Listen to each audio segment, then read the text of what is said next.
Phase 5 was a bit of a mess for the MCU as it started with a big Kang movie meant to set him up as the big bad of the saga, only to end with a movie that teases Avengers Doomsday with Dr. Doom as the big bad. It was very hit and miss with the quality, very hit and miss with the success, but what if it wasn't? What if all these issues were rectified? Well, this video is part 2 in a series where I go over how I would have made the multiverse saga if the issues of the saga were rectified, meaning no bad projects, not too many projects, characters appearing far more often, and with the baseline of all of it being that Avengers Doomsday was the plan from the get-go. I highly recommend watching part 1 first if you haven't already, but if you have, let's get into Phase 5, another 3-year-long period lasting from 2024 to 2026. But Avengers Doomsday will not be releasing in 2026 here. We're delaying it to the end of Phase 6 for a longer and more cohesive saga. Make sure to leave a like, subscribe, and become a member in the Noble tier above for early access to videos, or the King tier for a special shout out. Thanks to these members for the extra support. Phase 5 will continue to focus on the multiverse with multiple major projects taking place in other universes, but also with a very clear street level focus at the same time. So, starting in 2024, originally unplanned, Marvel noticed a strong audience reaction to Kate Bishop and Yelena Belova's chemistry in Hawkeye Season 1, resulting in a sequel series, Black Widow and Hawkeye, released between January and February and created by the teams behind the real-world projects of Hawkeye and Black Widow. History repeats itself as a new Hawkeye and Black Widow duo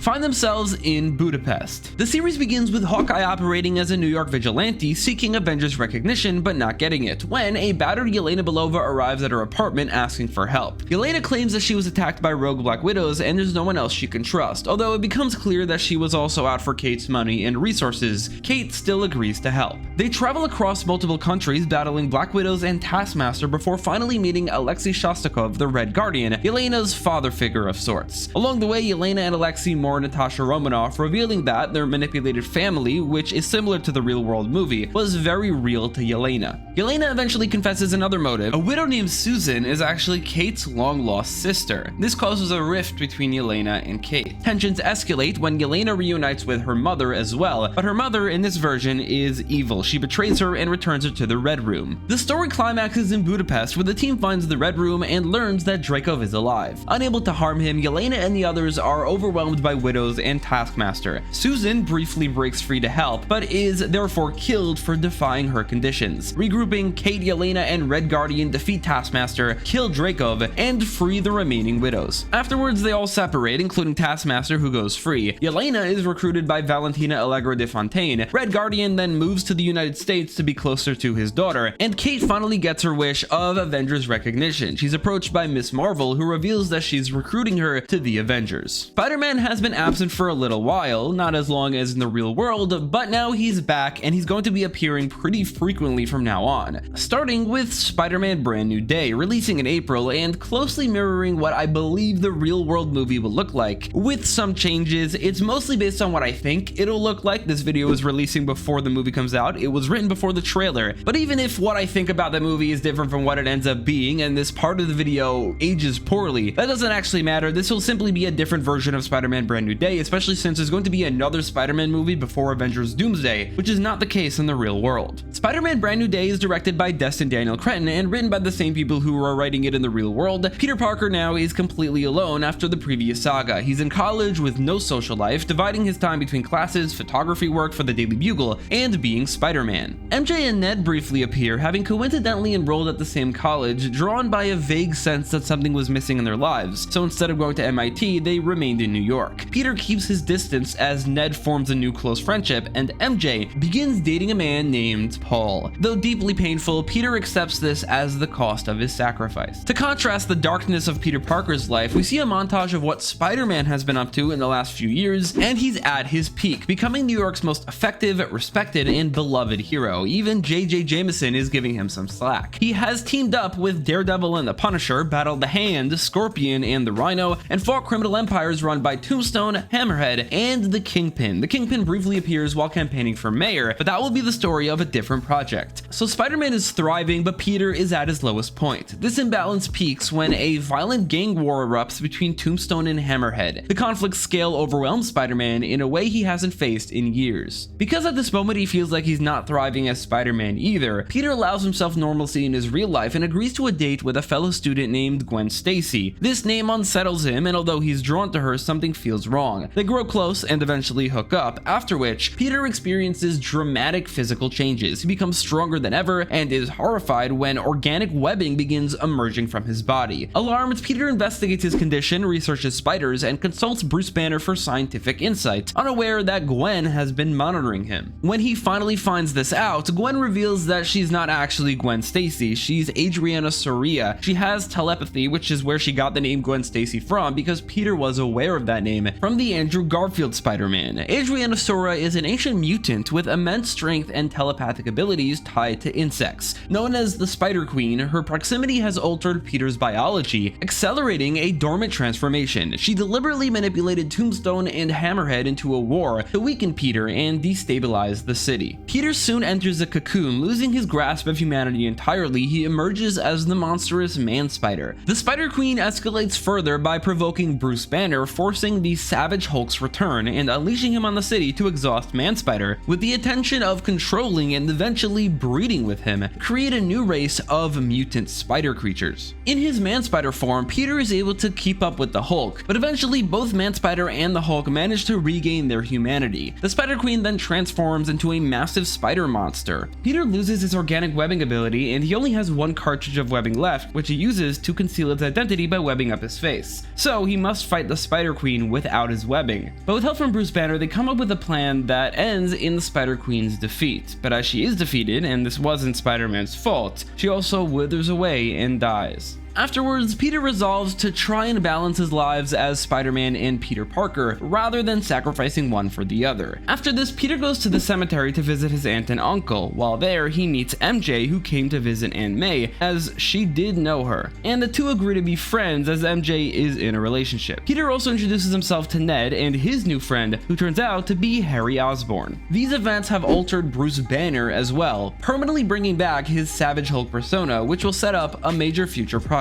Deadpool and Wolverine releases in July, and while I didn't think it was a great movie, it was very successful and widely beloved, so I can't really justify changing much. It'll be directed and written by the same people as in the real world, serving as the first true reintroduction of the X-Men, specifically Earth 1005, one of the saga's three main universes. It also introduces the very key concept of anchor beings, except it's not going to be a key concept at all. This is going to be my one change. Technically not really a change to the movie, but they later reveal that the whole concept of anchor beings was a lie told by Mr. Paradox. They don't exist, they don't make any sense, so I'm not going to implement them. The X-Men will be further explored in the saga before Doomsday. Now, I personally definitely would have just introduced a new version of the X-Men instead of bringing back the old X-Men, but I feel like that's too big of a change from what the real Avengers Doomsday is going to be. The new X-Men team will be set up after Secret Wars in this version of the saga as well. Daredevil Born Again Season 1 airs between August and September. Just like the saga as a whole, Daredevil Born Again will have a clearer vision from the start, being designed as a direct continuation of the Netflix show, showrun by the same people as the Netflix show, Drew Goddard and Eric Olson. The season remains broadly similar to the real series, while differing in key areas. Foggy is not killed off, and he and Karen remain central figures as they run the now successful firm Nelson, Murdoch and Page, which takes on the trial of the White Tiger against District Attorney Kristen McDuffie. Another major change is the inclusion of Echo, making her return from Hawkeye Season 1 here instead, with a side storyline that leads to her becoming the first real recruit in Daredevil's anti-Kingpin army, replacing the need for a standalone Echo series, which will not happen.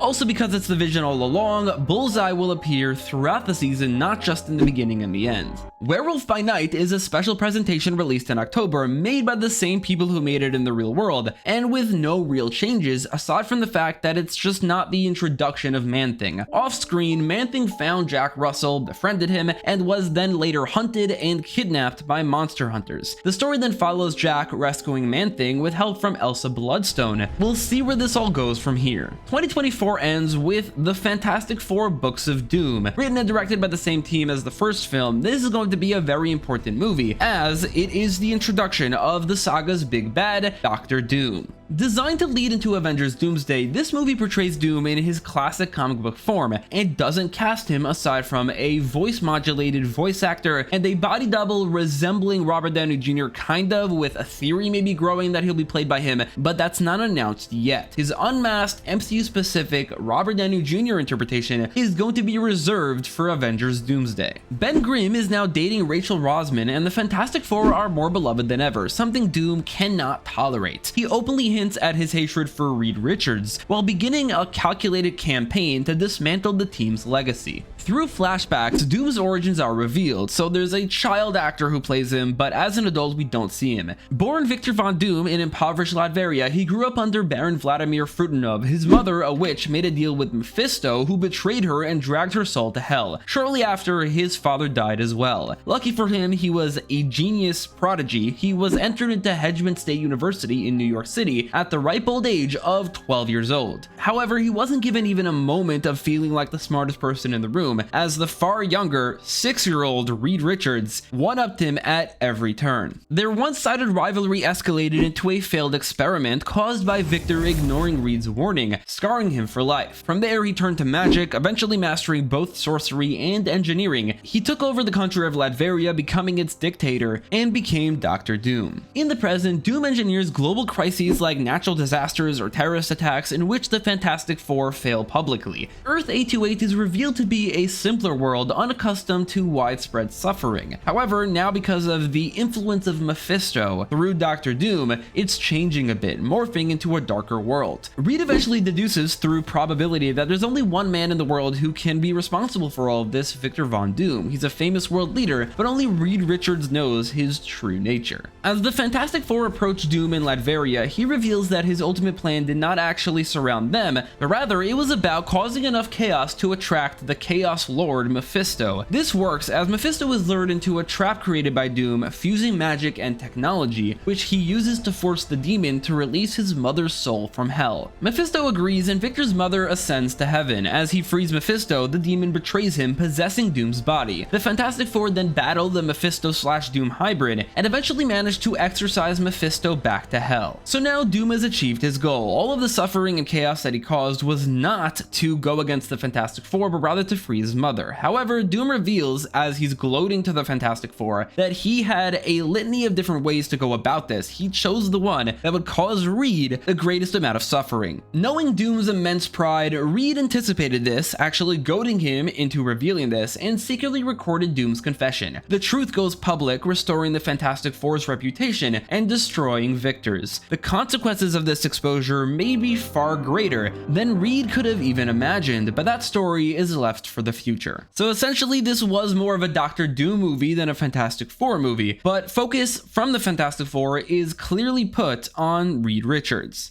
So you might have noticed, aside from one appearance from the Hulk, 2024 mostly focused on characters who did not appear in Avengers the Kang Dynasty. 2025 will bring these characters back, but not quite yet. First, we're starting with something interesting. After Spider-Man No Way Home 4 years prior, fans wanted continuations for the other two Spider-Men, and since they will return in Secret Wars, I thought they should appear beforehand. Marvel and Sony extend their deal to animated TV, creating a series together called Your Friendly Neighborhood Spider-Man, airing between January and February, written by Charlie Newer and Jeff Trammell, the people who made the Real World series, Your Friendly Neighborhood Spider-Man. This one will be different. It follows the further adventures of the Earth 96283 Spider-Man after returning to his world. We'll learn that since Spider-Man 3, Spider-Man fought Vulture, Black Cat, Mysterio, the Lizard, and more. Aunt May passed away, Peter married MJ, and critically, they had a daughter together named Mayday. Now, Peter works as a scientist at Horizon Labs with Max Modell. Peter and MJ struggle with their 14-year-old daughter Mayday, who becomes Spider-Girl against their wishes. Facing villains like Electro and Rhino, father and daughter bond as he accepts her as his crime-fighting partner. The story expands as other Spider people appear, including Scarlet Spider, Kane, and clones created by the Jackal, the season's main villain. Ultimately, all those clones die, including Kane, except for the Scarlet Spider, who becomes his own hero, Ben Reilly, and and together they all defeat the Jackal. As for the Andrew Garfield Spider-Man, he will appear elsewhere, but not actually in this phase. He won't appear until phase 6. Captain Marvel Binary releases in May and expands the real-world Marvel's most interesting moment, the ending, into a full movie, serving as the X-Men's true MCU introduction. Written by Bo DeMeo and directed by Chloe Zhao, it begins with the Kang Dynasty post-credit scene. An incursion between Earth 19999 and Earth 1005 opens a rift, causing chaos and drawing the nearby Marvels trio trading at the Sword HQ to intervene. Using their light powers, they try to close the rift, but realize that there are people at the other side trying to close the rift as well. Eventually, they realize that they need to close the rift from the inside, but are now stranded in another world. Here, they meet the heroes who were trying to close the rift, the X-Men, with this lineup, plus aided by Magneto. Others are hinted at, but they're absent. This is the lineup. The rift entangles the Marvel's powers, causing them to switch places when they use them, and Professor X and Magneto actually experience a similar effect. Beast studies the anomalies as the Marvels learn about mutant struggles. The X-Men have recently advanced mutant rights, helping form Genosha, which the UN is about to recognize. However, at the UN, they're attacked by an anti-mutant hate group led by Carl Denti, aka the Executioner. The Marvels assist the X-Men. Carl shoots Iceman with a mutant cure, triggering Magneto and Professor X to merge into the powerful Onslaught. Controlled by anger, Onslaught kills Carl and sets out to exterminate humans. Cyclops leads the X-Men, while Carol Danvers leads the Marvels against Onslaught, but he proves too powerful. Eventually losing his mind, Onslaught pivots from trying to kill all humans to destroying the world, using the combined powers of Magneto and Professor X to reverse the magnetic field of the Earth. All over the world, natural disasters begin occurring. To stop this, the Marvels decide to merge as well into the all-powerful being Binary, who are able to split Onslaught into two. However, the Binary form is too strong for them, and they begin turning into pure light. To save them, Rogue absorbs their energy, restoring the trio to their normal selves, except for Carol Danvers, who has now lost half of her abilities to Rogue, meaning both Captain Marvel and Rogue are now half as powerful as Captain Marvel has been up until this point, making them both as powerful as they typically are in the comics.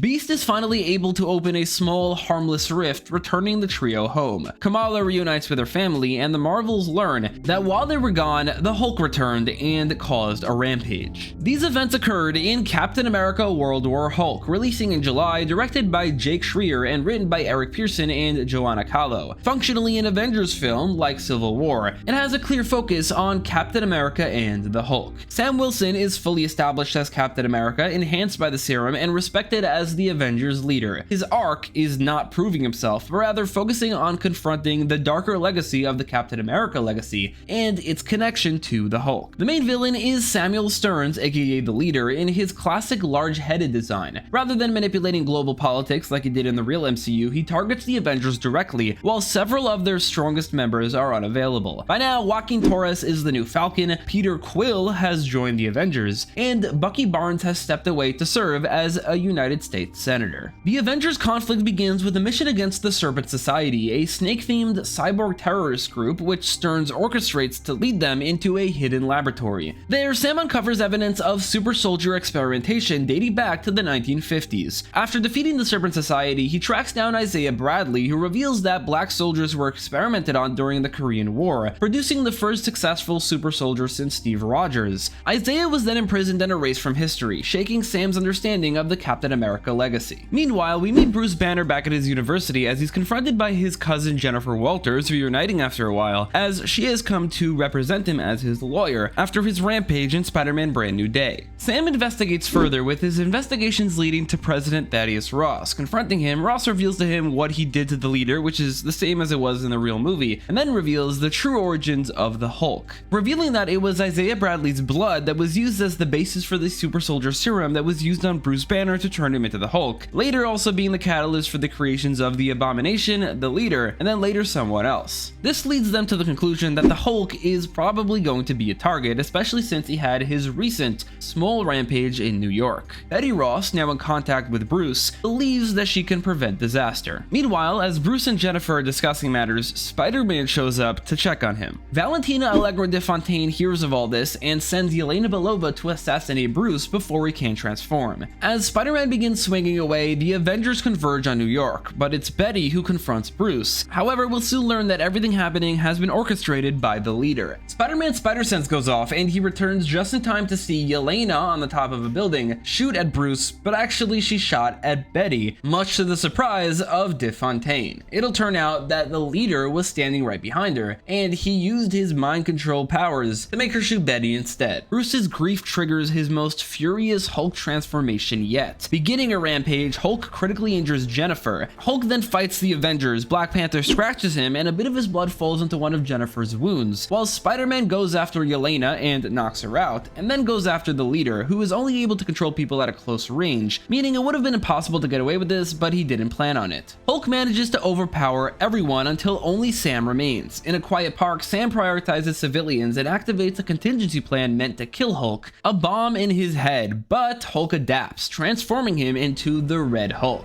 Red Hulk decimates military forces and heads for the White House to kill Ross, who he sees as responsible for Betty's death. Jennifer begins transforming, and Betty is revealed to be alive. At the White House, Hulk causes devastation, defeats Bucky, and is about to kill Ross, but Sam shows up and begins to talk the Hulk down. But the Hulk, blinded by rage, does kill the president, which is going to be a twist because everyone assumed that Ross would turn into the Red Hulk eventually. The Red Hulk even appears here, but no, it was Bruce who turns into the Red Hulk and Ross dies. Hulk's anger begins to grow, and he now sets his sights on Sam. However, this time Sam talking him down does work, as he talks about what he has learned about the Captain America legacy. He's sticking to the role to make it what it should be, not what the government made it, and the Hulk should be the same. Sam then learns that Betty is still alive, and he relays that information to the Hulk. Hulk reverts back to Bruce, and Sam arrests him, placing him in a secure facility. However, it's too late. The Hulk killed the President of the United States. Sam announces that the Avengers are now fully unaffiliated vigilantes and recruits She-Hulk, while Black Panther leaves the team due to the political situation. Ross is replaced by his vice president, James Ritson.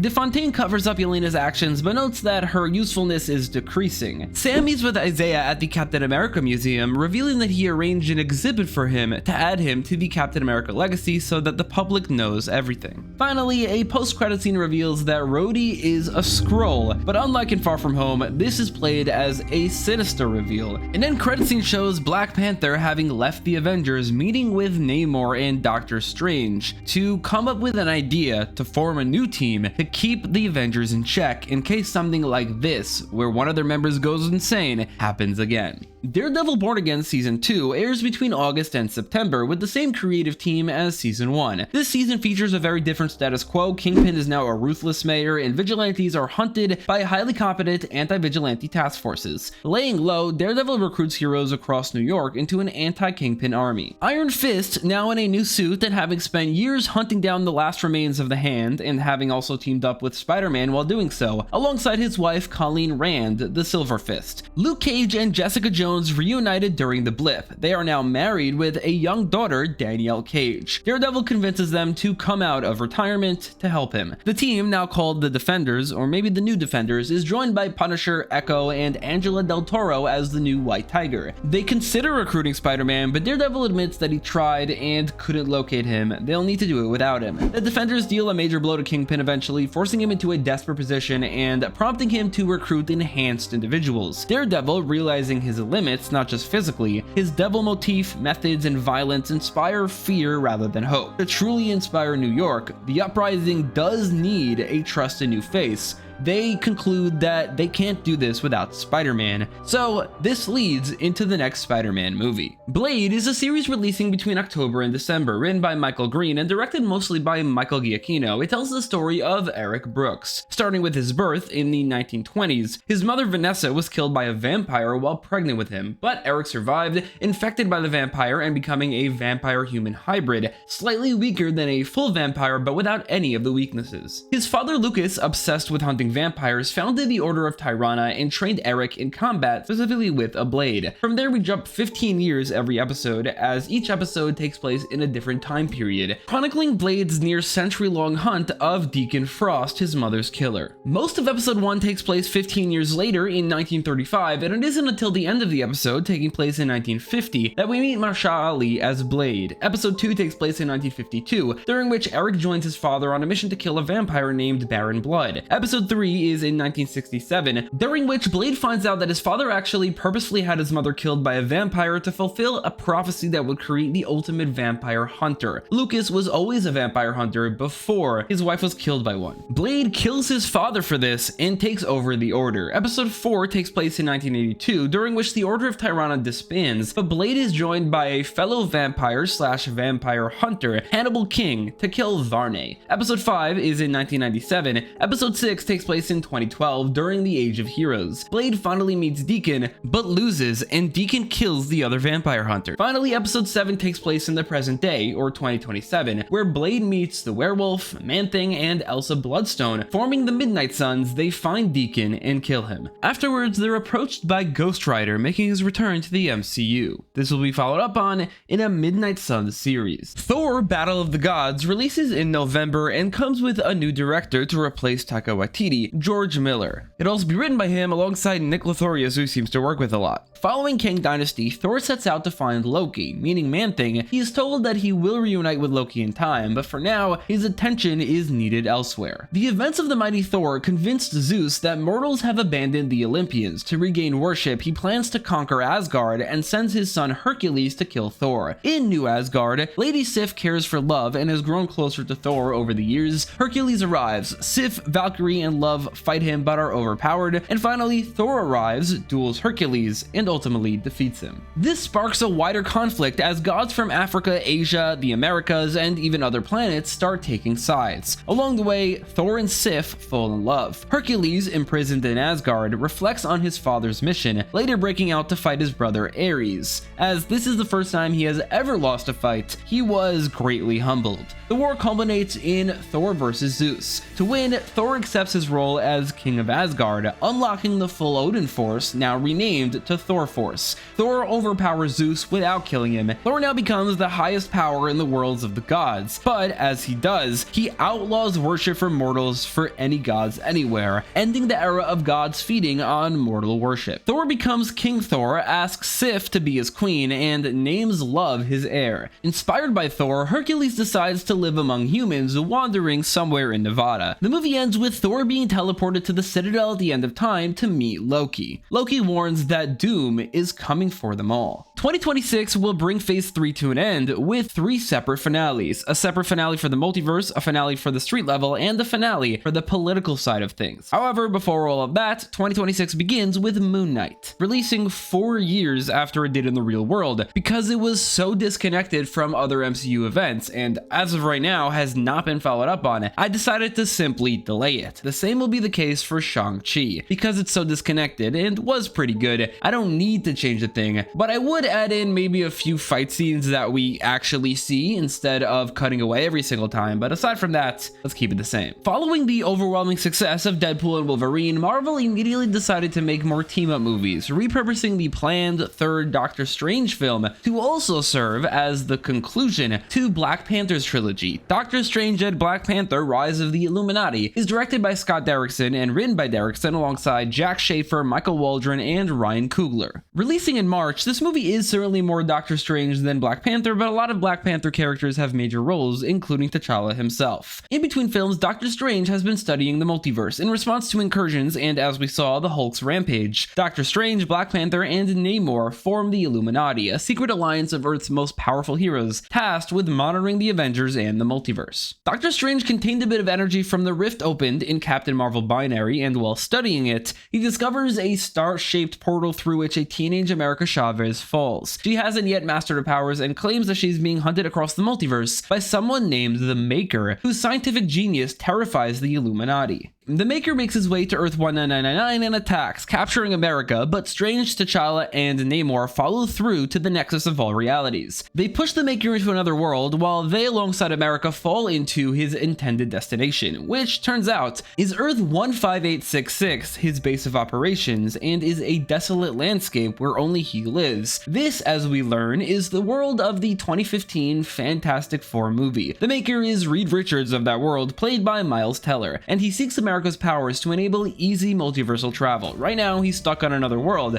but it doesn't take that long for him to create a new device that allows him to travel the multiverse. As the Illuminati learn about this world, Strange says that he once peered through the multiverse and witnessed somebody named Reed Richards, but that he was a hero, coming up with the idea to get his help to stop the villainous Reed Richards. Strange directs America to take them to Earth 828, which they do just as the Maker arrives and starts pursuing them. However, they make it through the portal before the Maker can, leaving the Maker stranded again, except this time he has the home field advantage. While this is all happening, we also cut back here and there to Earth 19999 to follow the individual supporting cast of the members of the Illuminati, eventually allying together to try and find a way to get their leaders back. On Earth 828, 2 years after the Fantastic Four's last adventure, the Illuminati and the Fantastic Four team up to defend against the Maker. Namor is attracted to Sue, as a reference to the comics, but she isn't interested in the slightest. Using the 828 Fantastic Four, they emotionally manipulate the Maker and ultimately defeat and imprison him. America tries to open a portal back home, but fails. For some reason, she is unable, leaving the Illuminati stuck on Earth 828, where Reed Richards becomes a member. 1 year later, as Strange, T'Challa, and Namor have been missing for this long, they've now been replaced.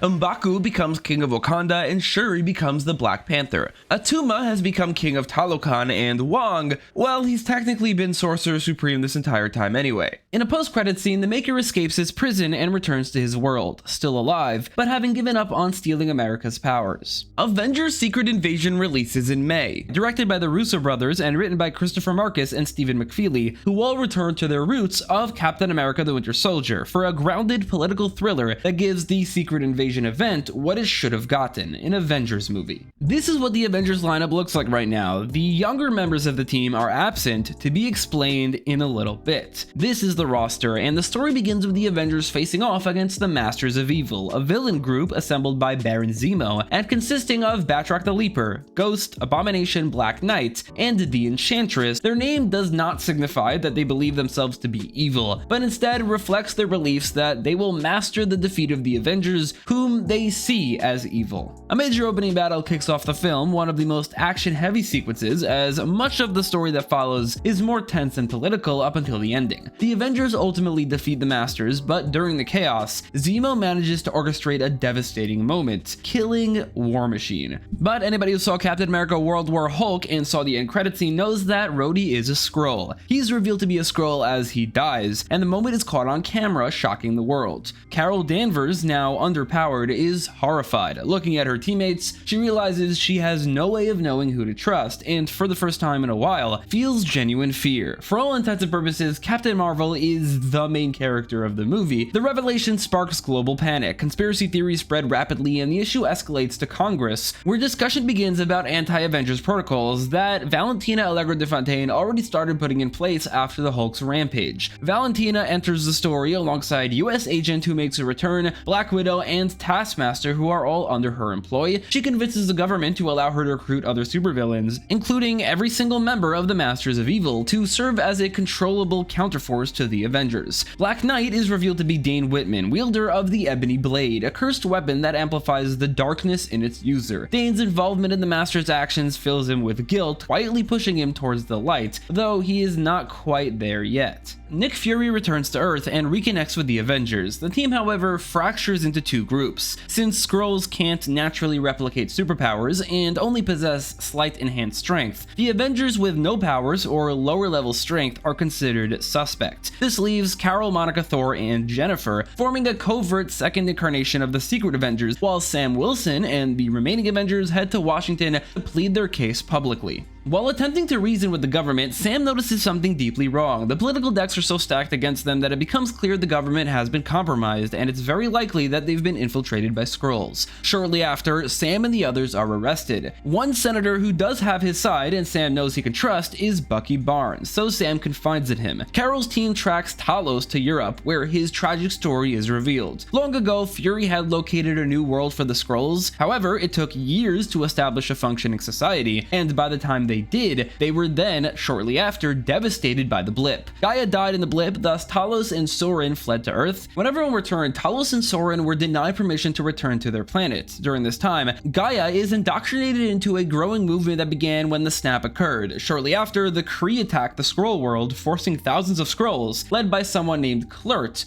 to flee. They secretly infiltrated Earth while humanity was still recovering from the blip, and thus were able to slip in unnoticed. Shortly after the events of Spider-Man Far From Home, where Talos and Soren played Nick Fury and Maria Hill helping Spider-Man, Talos found out about Gaia's involvement with the Skrulls on Earth and left to track her down. Soren has been keeping an eye on him, but they've been mostly separated during this time. The Skrulls are based in Russia at a settlement known as Skrull Town, where they mourn the death of Rava. It's revealed that they replaced RotI relatively recently to gather general Avengers intelligence. Through this infiltration, they discovered quite a lot, like the existence of the multiverse and the existence of the time travel / multiverse travel device from Avengers Endgame. President Ritson orders the Avengers to be arrested and grants Valentina Allegra de Fontaine full access to deploy the Masters. In Europe, the Masters of Evil pursue the Avengers, who narrowly escape, but are now public enemies #1 worldwide. While on the run, they struggle to locate Skrull Town. Meanwhile, Clerk leads a covert operation to Avengers headquarters, infiltrating the US military to steal the time machine and transport it to Skrull Town. In Washington, Bucky risks his career and freedom by acting on Sam's suspicions. Trusting his Winter Soldier instincts, he interrogates someone named Mel Gold, discovering that she is a Skrull. He extracts vital information about the Skrulls' base. Using this intel, Bucky secretly breaks the Avengers out and sends them towards Skrull Town, with no one ever the wiser as to his involvement. Carol's team is confronted by Gaia, who escorts them to Skrull Town, asking that they hear their case before judging them. On the way there, Gaia speaks reverently of their leader Kl'rt as a brilliant leader who she believes will save their people. The Avengers meet Kl'rt, who reveals his plan: to use the time machine to send the Skrulls to an uninhabited alternate world, which, I mean, wouldn't hurt anybody, right? Well, Carol warns that Stark and Banner are gone and the technology is unstable without quantum suits. There's a reason they haven't used the machine. Kl'rt, however, is unconcerned. Thousands of Skrulls surround the Avengers, and Carol is confident that they could easily stop them. However, the tide shifts as Thor is revealed to be a Skrull named Gravik. The Skrulls have developed a drug that allows partial power replication, first tested on Gravik, and then revealed to be used by Kl'rt himself. This explains why Thor is so different from his ending in the previous Thor movie. Fans would speculate about this taking place prior to Thor 5, or the Russo brothers retconning these events, but no, Thor has not appeared in this movie until this point. It's been a Skrull. A massive battle erupts as Skrulls transform into Avengers, creating total confusion. The Masters of Evil and Avengers arrive simultaneously and call a truce to join the fight. Just as they do, Kl'rt transforms back and sees that the machine is ready, having been essentially turned on by the multiversal energies radiating off of the universe travelers that are Carol and Monica, which is why they were escorted here. Cap and Falcon show up in time to stop him, but he transforms into Steve Rogers to catch Sam off guard, and manages to get free, jumping into the portal. Kl'rt flies through the quantum realm gate, being exposed to untold amounts of energies, before finally catching a glimpse of a universe infused with immense amounts of cosmic energy. Steering himself towards that world, Kl'rt sees a group of 4 heroes infused with that energy. Kl'rt copies their powers, and using these powers, propels himself back to Earth 19999. Everyone watches as Kl'rt emerges, giving off immense amounts of cosmic energy, and now with the abilities of all 4 members of the Fantastic Four: elasticity, invisibility, energy projection, force fields, flamethrowers, flight, super strength, and super durability. Think about how powerful each member of the Fantastic Four were in Fantastic Four: The First Steps, and then combine them. Kl'rt is now an Avengers level threat. His first act with these powers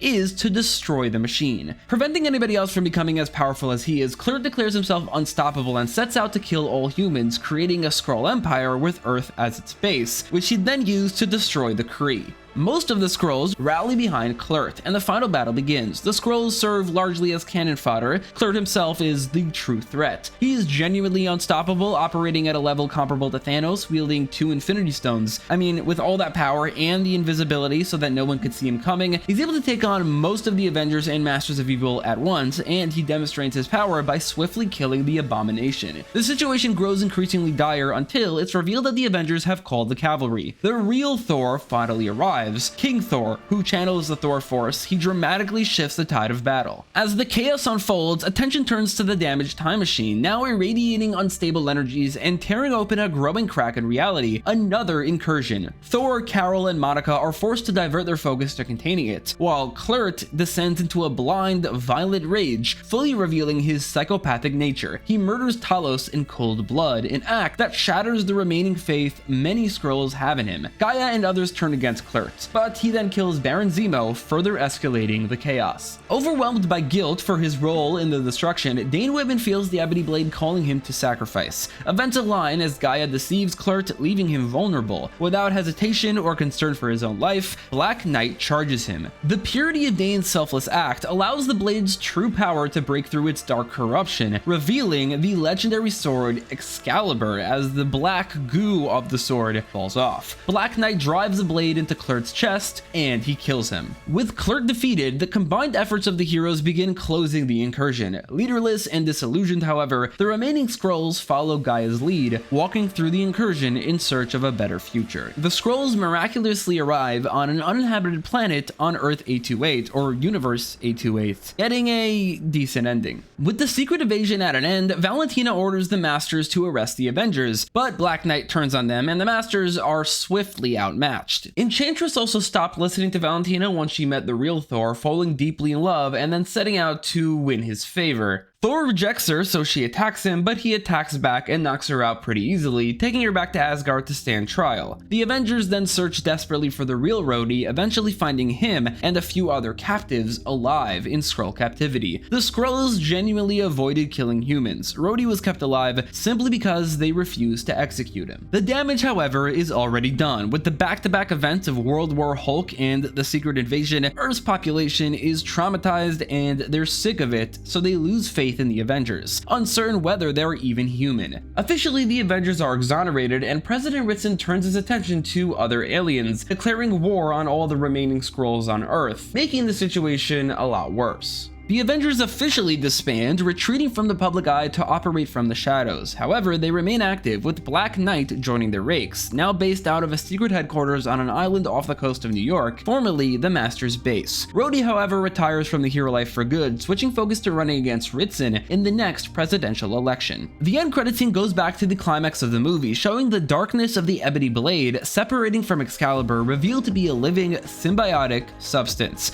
It attaches itself to Captain America, following back to New York before then detaching. A second end credit scene reveals that the incursion has triggered a chain reaction across the multiverse of an endless amount of incursions. This then leads into Marvel unveiling the name of this saga. It's not the Multiverse Saga, I think that name is a bit too generic. I would name it something more specific to Marvel, something that pops up a lot in these phases, like how the Infinity Stones popped up a lot in the Infinity Saga. This will be the Incursion Saga. In July, Spider-Man Night and Day is the street-level finale I mentioned earlier, but also it cements this trilogy as being the Day trilogy, the follow the Home trilogy. Written and directed by the same team as Brand New Day, it climaxes a long-running Kingpin storyline spanning Hawkeye, Daredevil seasons 1 and 2, and a bit of the previous Spider-Man movie. An opening montage summarizes Fisk's rise to power and his anti-vigilante task force for any newcomers who didn't watch Daredevil, which would be a lot of people who are not old enough. We don't need a gun-toting vigilante who wears a skull on his chest,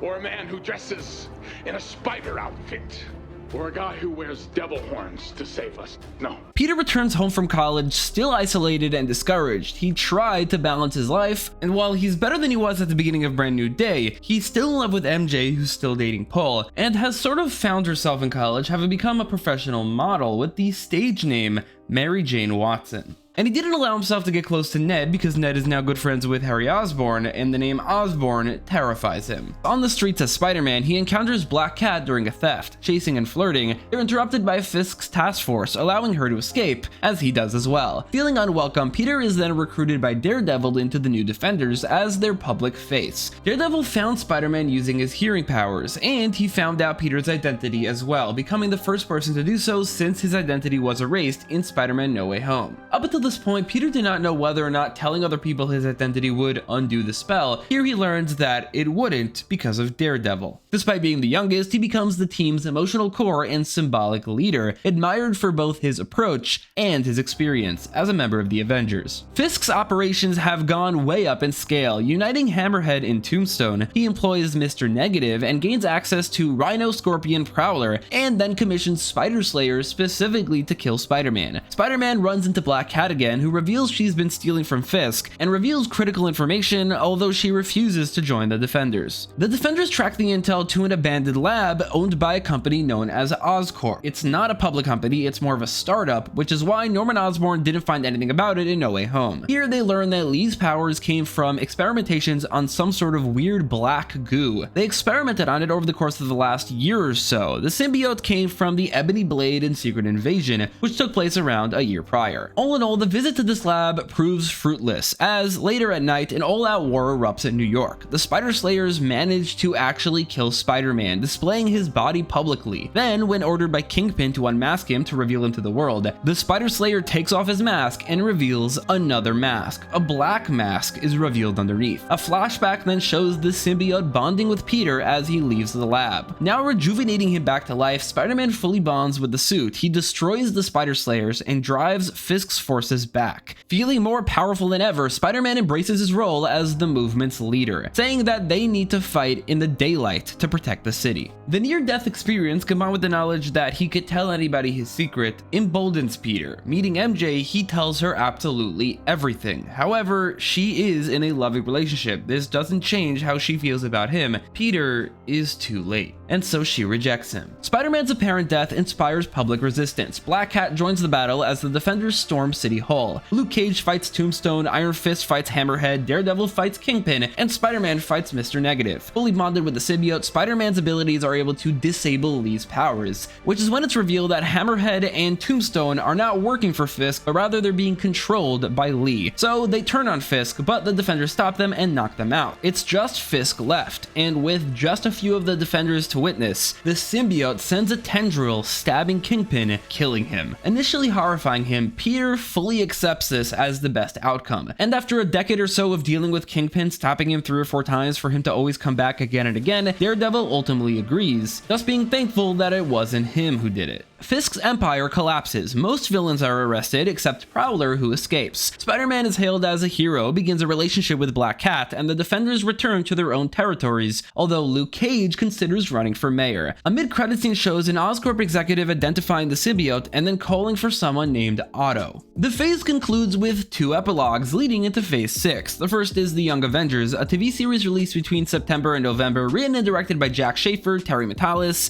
and Kate Herron. The series follows the Avengers absent from Secret Invasion, who all just so happen to have been the youngest members, but this isn't a coincidence. They were all recruited by Iron Lad, returning after a bit of a long absence in a new suit. Nate, now a key TVA agent, assembles a team including Elijah Bradley, grandson of Isaiah Bradley, debuting as Patriot. They are sent on a TVA mission across the multiverse. Beings called Molecule Men can manipulate matter and threaten entire realities. The Young Avengers must locate and eliminate them. The team visits 6 universes: cowboy-themed Earth 1872, futuristic Earth 119391, and then Earth 281, ruled by a Skrull Kree empire. The Molecule Man there is a Skrull and heavily protected, but he explodes, destroying the universe. The Young Avengers escape with Doric VIII, who was the prince of this empire, and now the only surviving member. He is known as Hulkling. Nate reveals that he recruited these people specifically because he was lonely and he wanted friends his own age. The universe hopping continues. Earth 1005 teaming with Yukio and Negasonic Teenage Warhead, Earth 96283 meeting Spider-Girl, and Earth 352, where the Molecule Man is Scarlet Witch, so Molecule Woman, from a world where Wanda and Vision had a happy marriage until Vision began dying from the deterioration of the Mind Stone. Wiccan and Quicksilver reluctantly kill this alternate version of their mother. As they do, Wiccan gets some sort of multiversal sense that their actual mother, the Scarlet Witch of Earth 19999, is actually alive. Along the way, William and Hulkling, who is now given the human name Teddy, fall in love. And then in the finale, after defeating the Scarlet Witch, Iron Lad congratulates the team as they've eliminated every Molecule Man, only for the TVA to then identify thousands more across the multiverse, revealing that their mission has only just begun. The final Phase 5 entry is the Punisher War Journal, a November special marking Frank's last hurrah. He hunts the Ganuki crime family, Bobby Carlo and their men, working his way up to the matriarch Ma Ganuki. After taking her down in spectacular fashion, Frank reunites with his old friend Curtis Hoyle and then has an emotional breakdown, finally letting go of his vengeance. He retires from crime killing to forge a new identity. And so that's Phase 5. 5, a bit of street level, a bit of the political side of things, and a bit of the multiverse, with each one having its own 2026 finale. But it's also the Incursion Saga equivalent to Phase 2 in the Infinity Saga, meaning it's the transitional phase. Not as much is wrapped up. A lot of things that are set up by this phase